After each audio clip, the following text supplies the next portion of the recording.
Welcome back, everybody, from that commercial break. I apologize, I had to cut off right there at the end. The school did call me, which you know what, it's actually made things a little bit clearer now. So I'm happy that I'm actually able to make this follow-up video, because some of the questions that I was kind of curious about making the first video was answered after an hour-long phone conversation with the Middlebury Community Schools Chief of Police, Officer Schatz. Now, Officer Schatz and I, we've worked really well together for the past 8 years. Numerous conversations. I counseled both of his children. Great, great men, like strong men of faith, men of God out there, in the armed services too. I mean, I don't think you can raise a better crop of dudes or guys. So I've had tremendous respect for him. And he called me today to try to talk me into not showing up to graduation. And he said that he had heard that maybe there had been some confusion or some concern about you showing up. And so we are telling you, this is what was told to me, that you have now been informed by 2 police officers that if you show up to this event, you will be arrested on site for trespassing. And I asked, why? And he, for the next 45 minutes, tried to find some way to convince me that about a half a dozen people on the administrative side of things are the only ones that feel uncomfortable with me being there. Not any of the children, not any of the parents, not the community. I don't even know if the school board knows. I actually reached out to all of them just to kind of like, hey, I'm just curious if you knew about this. If you did, totally cool, like, it's fine. Is this like, question mark? That's all I sent. I sent to all 5 of them, because I respect them. I mean, the school board has always been someone that when I've seen them, they've been active in the community. They've been out there, a lot of them at the basketball games, a lot of them cheering me on, a lot of them cheering the kids on. I mean, they're active. They're members of the community, which I absolutely love. It's something that I've always just kind of aspired to, and I'm, wasn't from the Middlebury area, so it took a minute for me to feel and really understand the community enough to be welcomed by it. And over the better part of a decade, I was brought in by the Optimist Club to talk about. I was interviewed by, one of the freshmen for being one of the most positive guys in school. Countless experiences over the last 8 years that would show and prove in anybody's eyes that there is not a single danger to any child around me. Every single one that knows me knows that I would avoid a situation altogether if I believe that doing so would prevent the child from being hurt. However, if in my avoidance of the situation it caused worse damage than if I showed up, like breaking a promise to someone who's had every promise broken their entire life, to promise a child that they'll show up to an event after a lifetime of parents promising that they'll show up at the event and not being able to for various reasons. And I'm not condemning parents or anything like that. We all get busy. I get it. But some of these kids have had some really, really, really hard times, and just trying to just get them to live sometimes for tomorrow, was a success each and every day. Thankfully, and by the grace of God alone, I will say that I have a 100% non-suicidal student completion rate. And I'm one of the lucky ones. I've been doing it a decade, and it can happen for any reason at any time. And I've got so many stories of those kids. My heart just beats for them so much. And when they finally had someone in their life that actually did believe in them unconditionally, without expectation. In fact, the only expectation was you do the best you can in school, so we can, see while you're here what maybe you would like to do with the rest of your life, so that you don't have to go to a job maybe that you're bored at all the time and not really fulfilled at, or you go to a college and you waste money and get a degree that you don't end up using. Spending years in development and getting to know these kids over the course of 4, so that you could be a voice, just one amongst a choir, to offer insight, to offer help, to offer joy, to offer a fandom cheer, support. Some of these kids don't have that. So, anyway, I digress. I spent the better part of 50 minutes trying to ask Jeremy why people were uncomfortable with me being there, and I didn't get an answer. The answers that I was given were believable, but they weren't the truth. And I know that. And Jeremy knows that. And I don't hate him for with the position that he's in. I really don't. Because I don't envy him being put in those types of positions. And Jeremy's a pretty black and white guy. I mean, it's the law. You are. If you ever watch Judge Dredd, it's a comic book too, so I'll reference that. Don't go watch a rated R movie for no reason.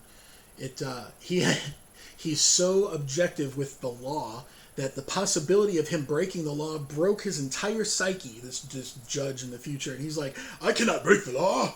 I am the law.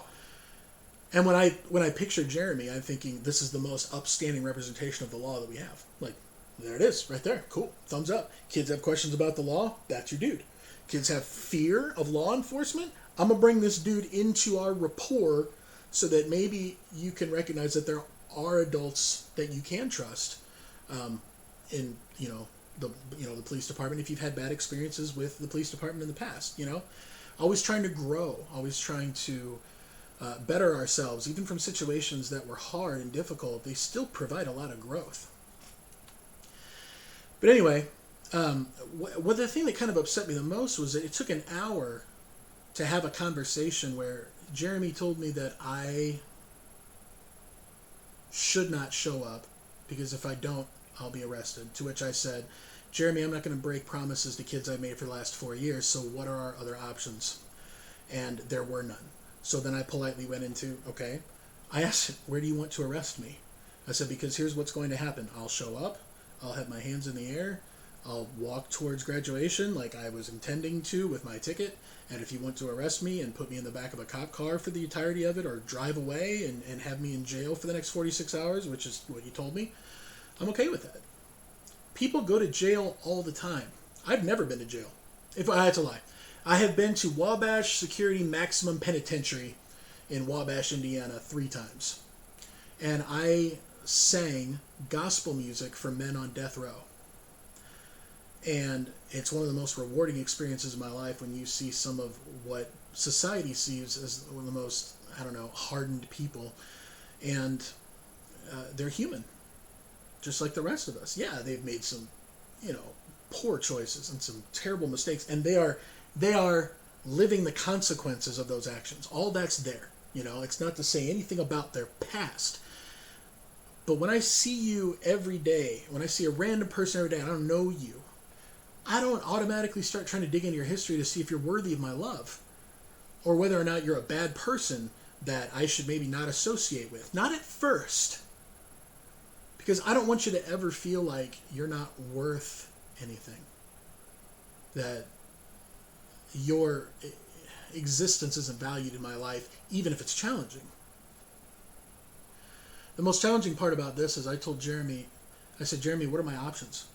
I said, I'll show up. I'll sit right next to you the entire time of graduation. You can have me in handcuffs. I won't say a word. If I do, I give you permission to arrest me, tase me on site, that's fine. Now, granted, I'm not telling him to do that because that's going to cause a scene at the graduation.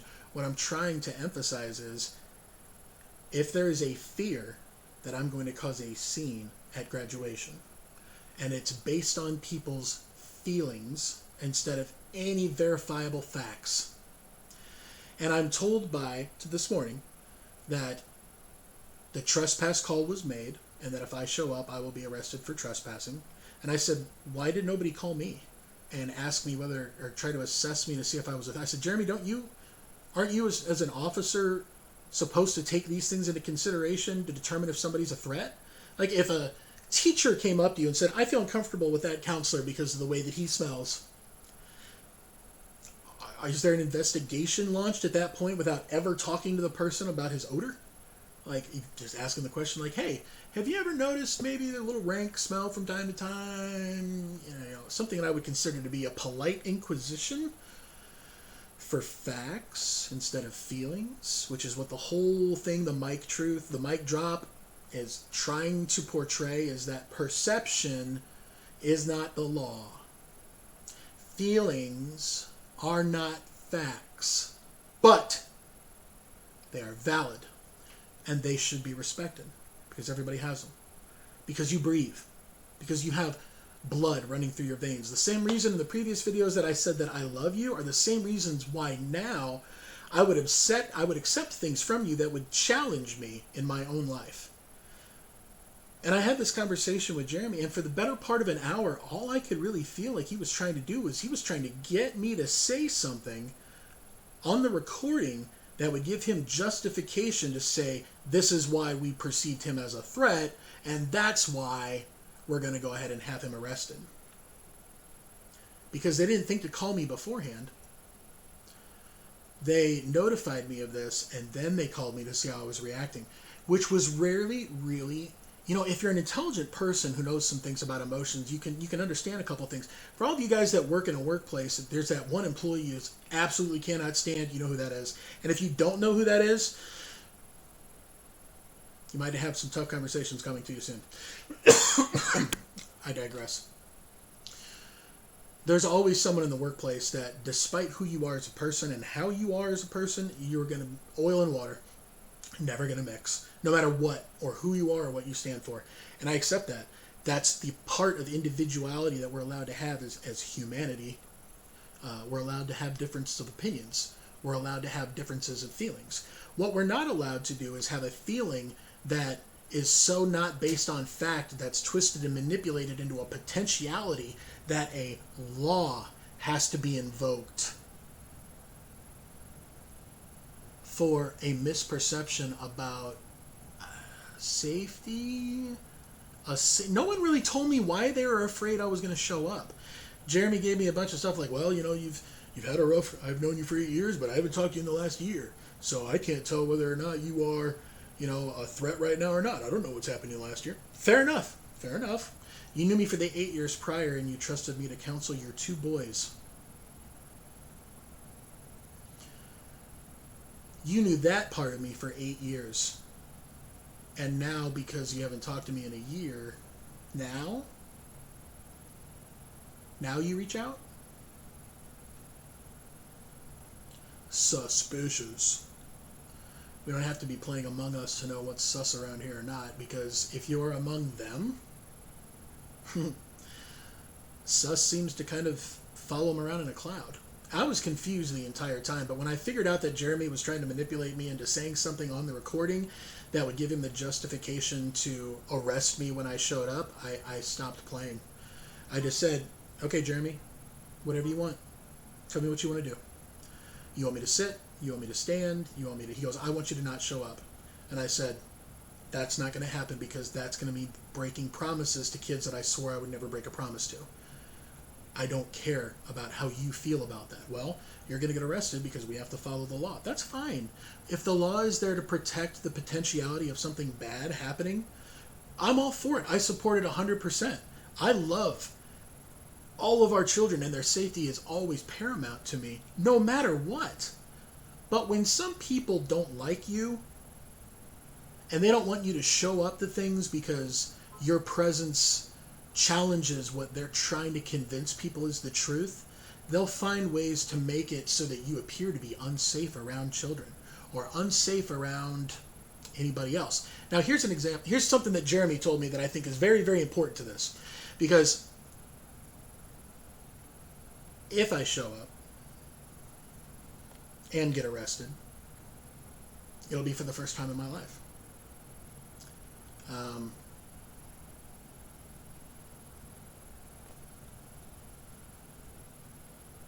And that's going to have a very deleterious effect on my ability to get hired in the future if I have an arrest on my record, which I think is what they're counting on me being afraid of to not show up.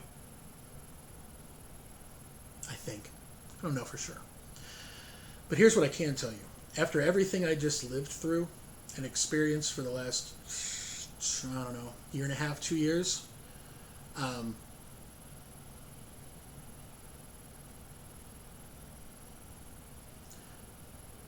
there is still nothing in this world that would prevent me from keeping promises to my children, as long as it was what was, you know, if it was safe, and if it was,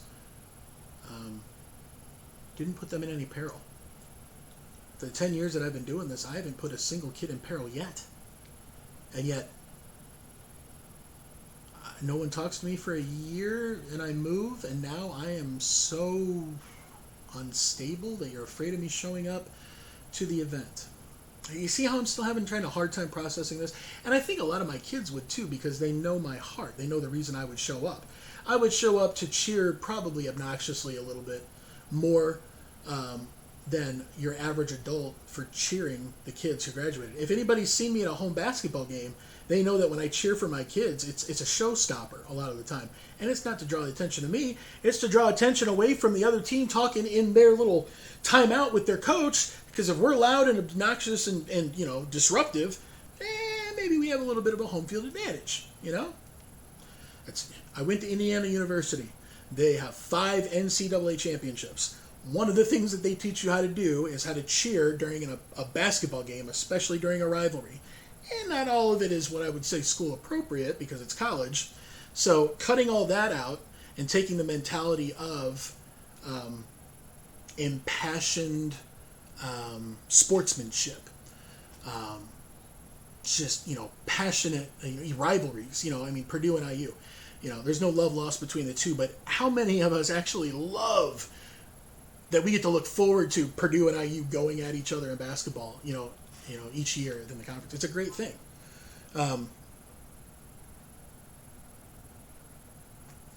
My heart's broken over this, because I believe, this is Mike's truth. This is what I believe. You don't like it, you don't have to like it. Here's what I believe.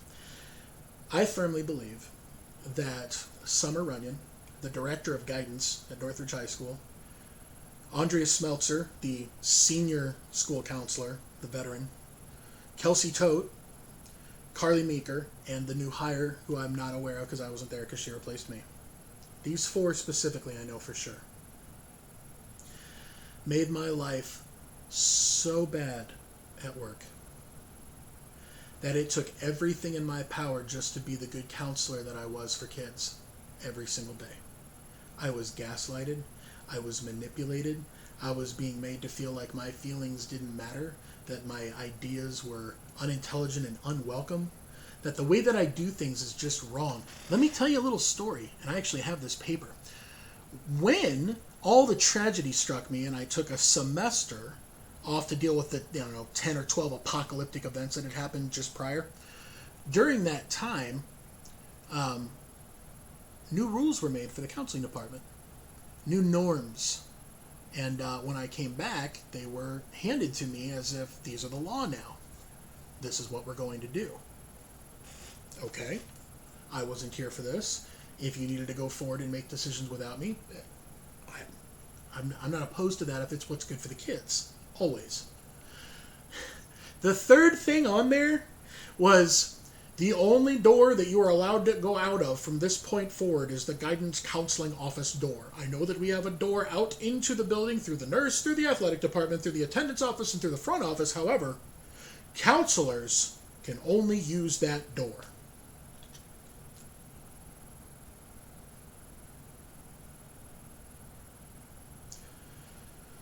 It's Northridge High School, right? Not York Middle School, where you have to stand in line, boy, girl, where you have to only use one door or one water fountain, or I don't know, it just brought a lot of memories back from my grade school years. And it felt a lot like the same bullying that I felt then too, but I digress. It comes down to this.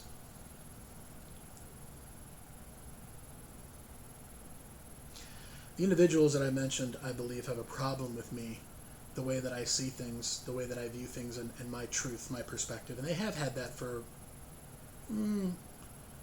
better part of 3 or 4 years. And because I didn't conform to the idea of what they needed me to be, or they thought, I was ridiculed. I was ignored. I was told by one of my female colleagues, who I greatly, greatly respect, that, and I don't know if this is true or not because I'm not a woman, so I'm repeating what was said to me. But in anger, she had said to me, she goes, "You know that if you were a woman, none of this would be happening right now. Like, they wouldn't treat each other like this. Like, I can't believe this." And I'm like, I didn't even go into the sexism type of thing. I just kind of thought it was because I was more of a jovial professional than a traditional professional. But maybe there's more sides of this that I didn't even know, that I didn't even look at. Who knows? This is only the mic drop. This is Mike's truth, not everybody else's truth. So I don't have all the truths. I don't have everybody's thoughts on what is or what isn't. I invite them. But I have a choice right now. I was told by the school corporation that I used to work at that my presence at the graduation ceremony, although welcome and invited by numerous children and families, is not welcome because a handful of individuals would feel so uncomfortable that I was there that they wouldn't show up to do their jobs. That was told to me verbatim by Officer Schatz. I have the recording too. And I asked him, I said, "So you're telling me that there are people on your staff at the school that have the ability to feel so uncomfortable about someone they haven't spoken with in, I don't know, 18 months? They have the ability to come up with the, I'm uncomfortable with him being there. I'm not going to show up if he's there. And that becomes my problem." Now let me ask you a question, people who work. If you're at your job and someone comes in that you don't like and you're uncomfortable with them being there, but they don't really do anything to you, they don't instigate you, they don't even talk to you, they're just there, you are allowed to feel uncomfortable with their presence there, 100%. They're your feelings. You're entitled to them. They are valid. But your feelings never, ever, ever should be more important than keeping a promise to those children. Ever. And the funniest thing about all this is they're hiding it all under the guise of it's not safe. It's just not safe. And we want to know what's safe for the kids. So I asked him, I said, "Jeremy, what would it take for you to realize that I'm safe?" He goes, "Well, I would need to do an assessment with you before that would happen, or I would need to talk to someone who has known you for the better part of a year that can vouch for you." And I said, "Okay." I said, "You're calling me now at, late morning, a few hours after I was told for the very first time that if I show up, I'm probably going to get arrested, and I'm reaching out to you. And your response back to me is, you no longer have the time to do what your job would require to determine if I'm a safety risk because you chose to wait until the last minute to tell me. Because you're not working tomorrow, it's a Saturday, and because you have other obligations tonight." I'm kind of curious, if you're that worried, wouldn't this be a little higher on your priority list? Instead of just dictating to someone that if you show up, this will happen and that's enough so that you won't show up? I even tried to have the conversation with Jeremy, and I said, out of complete respect, I'm going to show up. Where do you want to arrest me? I'm going to make I'm going to keep my promise. That's all I'm going to do. I'm going to show my kids that I told 4 years ago that if they need someone at their graduation cheering for them, I would be there. And I'm not going to break those promises to those kids because 5 adults don't like the way that I am. This is the problem that's going on right now. To which I responded, "Jeremy," I said, "I'll drive right now. How about tonight?" "No, I've got other obligations tonight." "All right, that's fine. I've got all day tomorrow. How about tomorrow? You can assess me all day, and that's 24 hours in advance of the ceremony itself. You can't get a clearer picture on whether or not I am a danger." To which he said, "Nope, sorry, can't do that." I finally went even further to throw out the name of someone that I've been in contact with for the last year as someone who could vouch for me as not being a security threat. Now, most of the people that know me know that there was probably only a handful of people on staff that I actually talked with and kept to a place that was really close in my heart. One of them was Sarah Levy, the MML district coordinator for Middlebury Community Schools.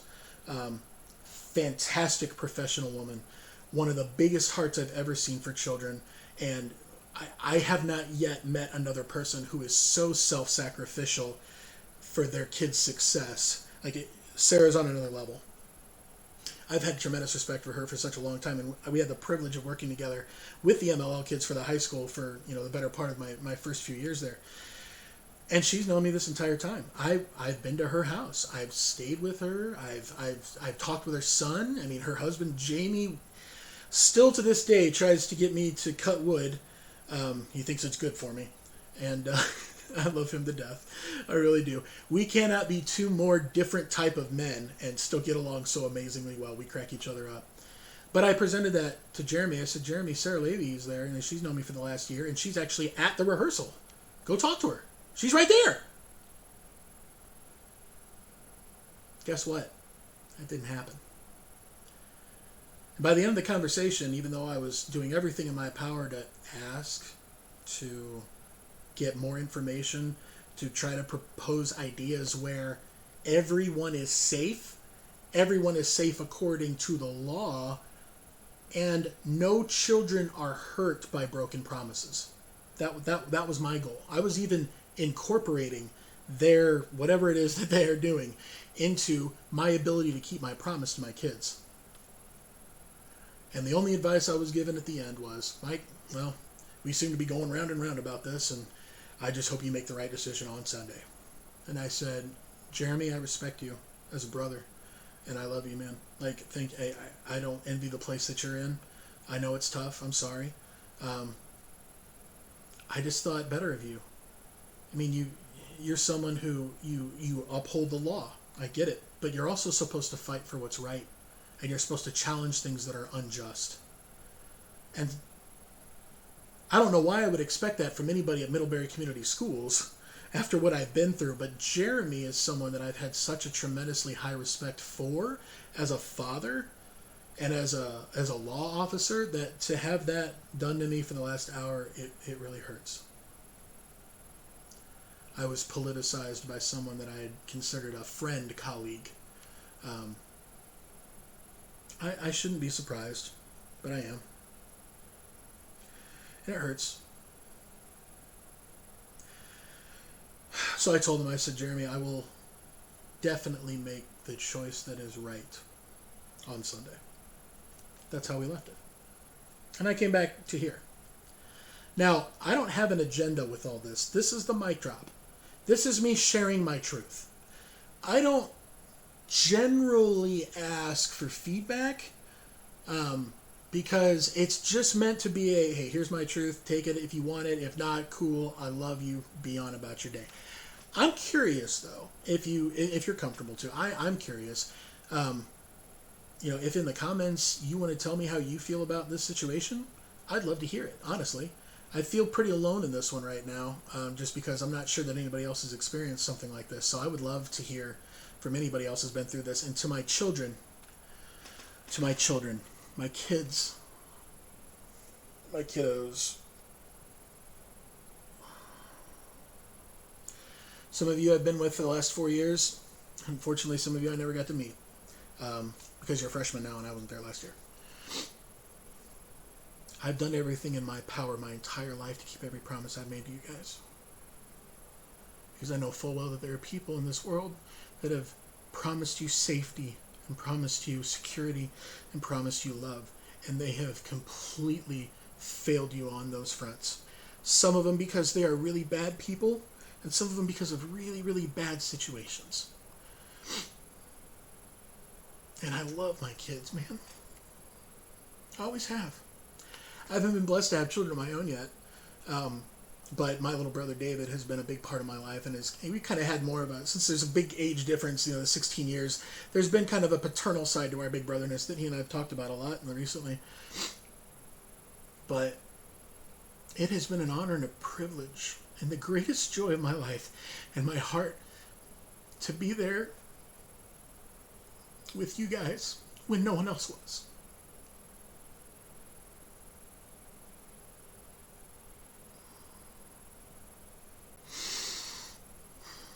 I used to have a girl, first couple years I was there, was not verbally communicative at all. Because if she opened her mouth, she'd get in trouble. And she would fly off the handle. And it would get so bad she'd end up in a panic attack, just anxiety going nuts. And I told her one day, I said, you know what, kiddo? You starting to feel that way ever again? Come down to my office. Walk there. If you need to get there in a hurry, walk fast. Anybody wants to stop you along the way, say, I am talking on my way to the counselor, it's an emergency, and have them follow with you, just to make sure. But come right to my office. And if I don't have anybody in there, you are welcome to come in. You're welcome to sit down. You're welcome to shut the door and have any kind of panic attack, unload, emotional thing that you want. And it's a safe place. We don't have to talk. If this is the place that you need to come to vent some stuff out so that you can go back out there and be the student you want to be, we don't need to talk. I can understand that, and I can support you in that. So she'd come maybe down, I don't know, once. It used to be more like once every couple of weeks, but then it ended up being more like once a month. She'd come down. She'd be to the point where she's in tears and about to melt down, and I'd look right at her, and she'd look right at me, and I'd go like this, and she'd come in, and she'd shut the door, and she would see my circular table, and she would go sit underneath it and put her hand in her head, and she'd bawl her eyes out. Probably for the better part of 15 minutes. No conversation. When she was done, she'd get up, she'd go over the tissues, she'd get them, she'd blow her nose, she'd throw them away. I'd still be sitting in my chair working on, whatever, because she's perfectly safe, fine, emotionally dealing with what she needs to deal with. And she throws it away, and she comes, and she stands right next to my chair, and I look up at her, and she kind of looks down at me, and she kind of leans over and does this little side YMCA pat on my shoulder, and then leaves and goes to class. And I found out later that had helped her to stay alive, which was a little bit more important than her doing well in school, in my opinion. It is the mic drop after all. My kiddos, I want you to hear me with all the love in my heart, because I didn't get to say goodbye to you at the end of the last year, because nobody knows really what happened.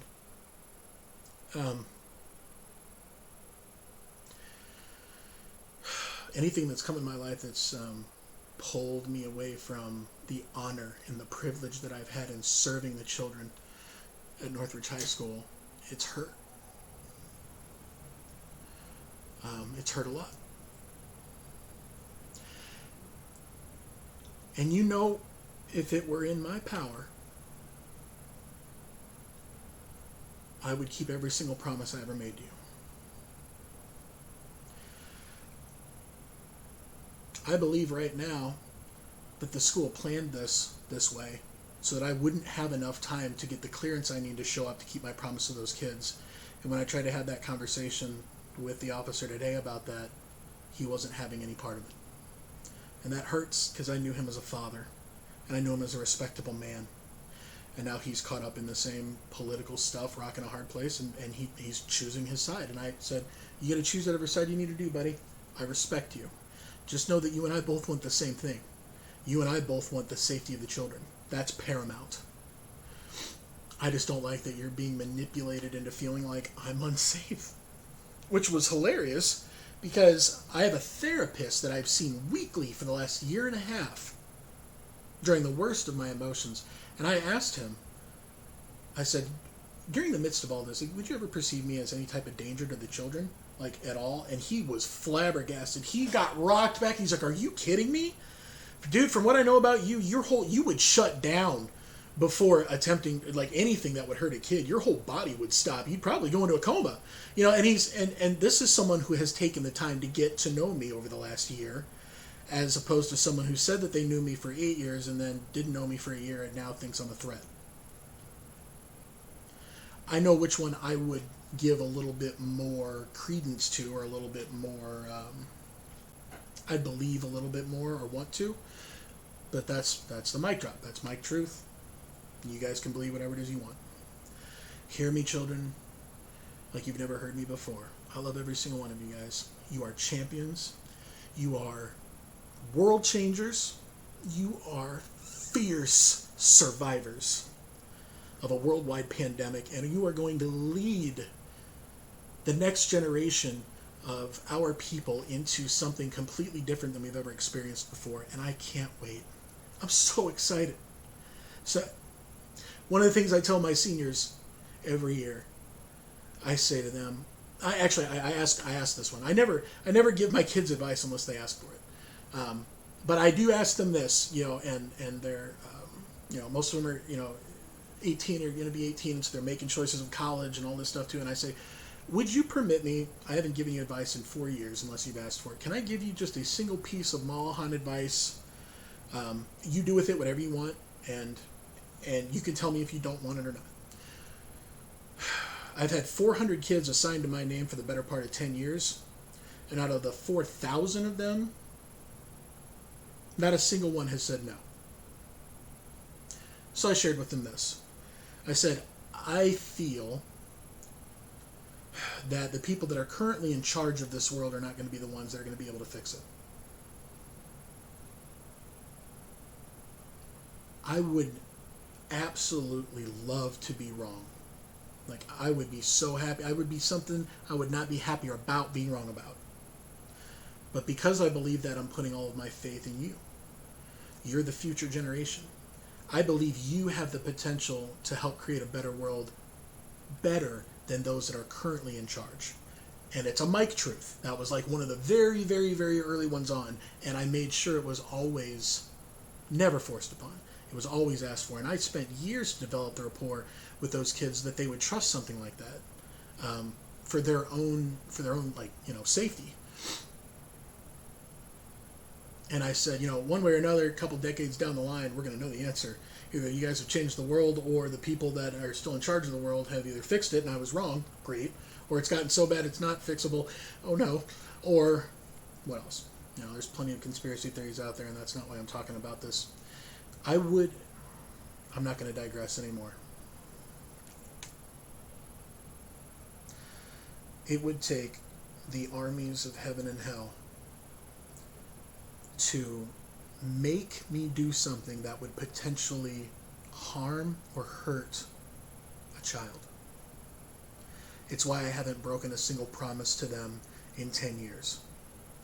And I'm being forced and threatened with arrest that if I show up to the graduation ceremony to cheer on my kids the way that I did for the last 8 years, without provocation, without incident, without causing a scene,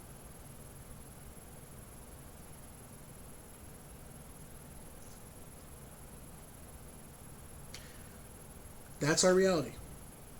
That's the truth. That's Mike's truth. That's the mic drop. Welcome to my reality. As of this moment, I have the better part of 48 hours, maybe give or take a little bit, to determine what it is that I'm going to do.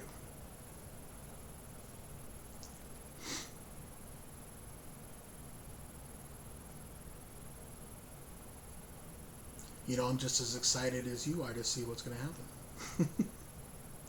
And I would love to know what your thoughts are. Just honestly, feel free to share them as if you are on the mic drop. Like, share how you feel. And the only thing I'll ask is that if it's going to be negative, just try to be respectful about it. I can take negativity. Destructive negativity won't be allowed in a place that's based on supporting people's truths. And that's the premise of all this, is making sure that people have a platform for which they can share their truth in spite of fear. And I've tried to be that for my kids for a decade, because man, there's a lot of fear in this world, especially amongst the kids. Let me know what you think. And I'm also looking forward to the next episode of The Mic Drop.